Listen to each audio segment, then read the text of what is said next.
For most people, Sun Tzu exists as a caricature, a name attached to battlefields, generals and motivational quotes recycled by entrepreneurs who have never opened his book. He is treated as a prophet of dominance, a philosopher of conquest, a mystic who unlocked the psychology of victory. But that image is almost entirely wrong, because when you strip away the slogans and the myth-making, something far more unsettling appears. Sun Tzu was not obsessed with winning wars. He was obsessed with preventing states from destroying themselves while trying to win them. He was not interested in glory, discipline for its own sake, or heroic domination. He was interested in cost, and in a world bleeding itself dry through constant warfare, Sun Tzu became one of the first thinkers to articulate a truth rulers did not want to hear. The greatest danger to a state is not the enemy in front of you, it is the bill that arrives afterward. People assume the art of war is about fighting. In reality, it is about finance. It is a manual for risk containment written in the language of armies but grounded in economics. To understand why, you have to understand the world Sun Tzu lived in, because his ideas were not abstract philosophy. They were emergency measures born in a collapsing system. China, during the late spring and autumn period and the early warring states era, roughly the 6th to 5th centuries BCE, was not a romantic landscape of noble warriors. It was a fractured political economy under constant strain. Dozens of rival states, each convinced it could unify the realm, drained their treasuries year after year in pursuit of dominance. Warfare was continuous. Alliances formed and collapsed. Armies expanded from elite chariot units into massive infantry forces that required unprecedented levels of food production, metalworking, transportation, taxation, and bureaucratic coordination. These states were not merely fighting each other. They were stress testing their entire economic systems. Every time a ruler mobilized an army, he was effectively borrowing against the future productivity of his population. Grain had to be diverted from civilians. Farmers were pulled from fields. Craftsmen were reassigned to weapons and armor. Supply lines stretched across mountains and rivers. Campaigns were no longer brief affairs. They lasted months, sometimes years, and many states simply could not survive the financial weight. Modern audiences often imagine ancient warfare as tactical and heroic. In reality, by Sun Tzu's time, war was logistical before it was anything else. The moment an army moved, costs began compounding. Wagons, horses, grain, porters, blacksmiths, cooks, armorers and administrators all had to be supported. Distance multiplied expense. Time multiplied it further. A prolonged campaign could bankrupt a small state outright. A poorly managed one could collapse a large state from within. This was the environment Sun Tzu analyzed, not as a detached philosopher, but as a strategist confronting an economic crisis disguised as military necessity. In modern terms, he was less a general and more a risk manager. He looked at manpower depletion, supply inefficiencies, opportunity cost, and fiscal exhaustion, and realized something revolutionary. Victory was meaningless if the state could not function afterward. That is why the most important line in The Art of War appears at the very beginning, before deception, terrain, or morale. Sun Tzu writes that war is of vital importance to the state, not glorious, not honorable, vital in the sense of existentially dangerous, something capable of destroying the very society it claims to protect. Everything that follows is an attempt to limit that danger. When Sun Tzu says, "The supreme art of war is to subdue the enemy without fighting," this is not mysticism, it is cost avoidance. It is the ancient equivalent of achieving strategic objectives without burning capital. When he warns that no nation has ever benefited from prolonged warfare, he is not offering moral commentary. He is stating a fiscal law.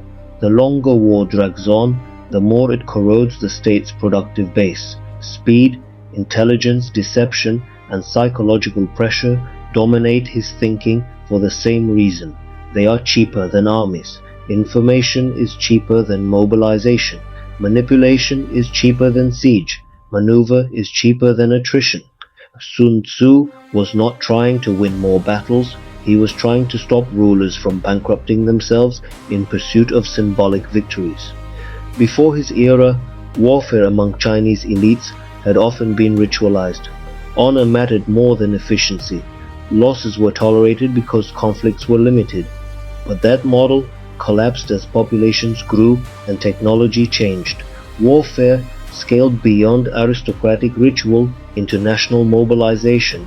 States were forced to standardize coinage, reform taxation, and build bureaucracies simply to sustain military operation. War became an existential budgetary risk. Sun Tzu recognized that the old mindset had become suicidal. War could no longer be treated as theater or tradition. It had to be managed like a liability. That is why the art of war reads less like heroic literature and more like a balance sheet. Supply chains, distance, discipline, morale, leadership, and information are treated as variables in a cost equation.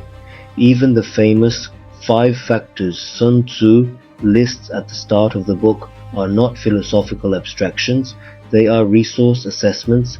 The moral law measures internal stability, heaven and earth assess timing and terrain. The commander evaluates leadership efficiency, method and discipline measure administrative control. Together, they form an early model of risk analysis. Sun Tzu is effectively asking, can this state afford this war? His logistics sections make the point explicit.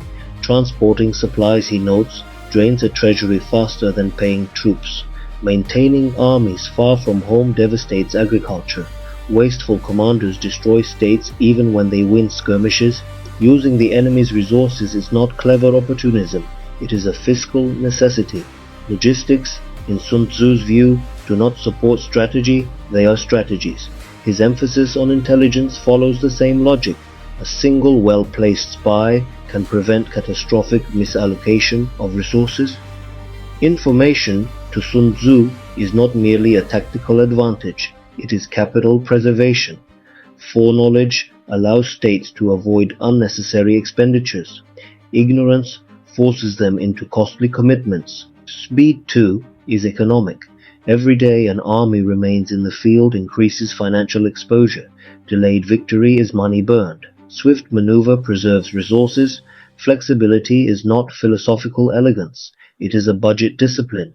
At its core, the art of war is about opportunity cost. Every decision forecloses cheaper alternatives. Sun Tzu does not oppose war itself. He opposes waste. And the greatest waste, in his view, is fighting battles that could have been avoided through diplomacy, intimidation, alliances, or information control.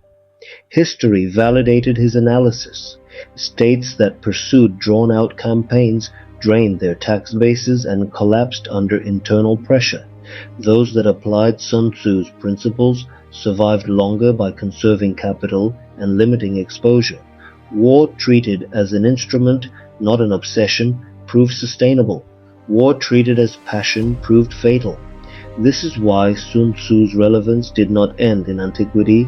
His warnings echo through modern history, Vietnam, Afghanistan, World War I. These conflicts were not lost solely on the battlefield, they were lost when economic models collapsed under prolonged strain. Sun Tzu would have recognized the pattern instantly. Modern strategy increasingly mirrors his logic.